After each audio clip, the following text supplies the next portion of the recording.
Natural farming एक ऐसा विषय है जो मेरे दिल के बहुत करीब है।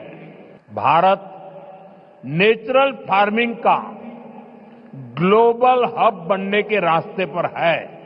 नेचुरल फार्मिंग का विस्तार आज 21वीं सदी की कृषि की मांग है।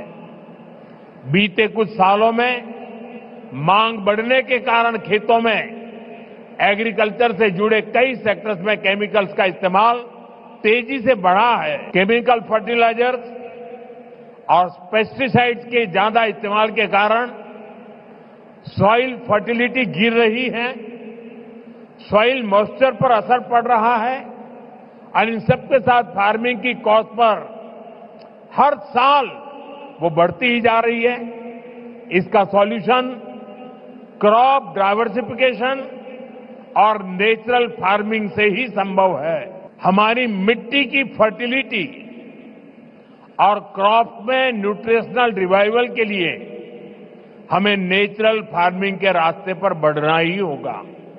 भारत के किसान प्राकृतिक खेती की परंपराओं जैसे पंचगव्य, जीवामृत, बीजामृत, आच्छादन आदि को निरंतर अपनाए हुए हैं। ये परंपराएं मिट्टी का स्वास्थ्य बेहतर रखती हैं, फसलों को केमिकल मुक्त रखती हैं और इनपुट कॉस्ट बहुत कम कर देती है कि आप 1 एकड़ 1 सीजन से शुरुआत करें। यानी आप एक सीजन में 1 एकड़ भूमि पर अपने खेत में 1 एकड़ एक कोने में नेचुरल फार्मिंग करके देखें।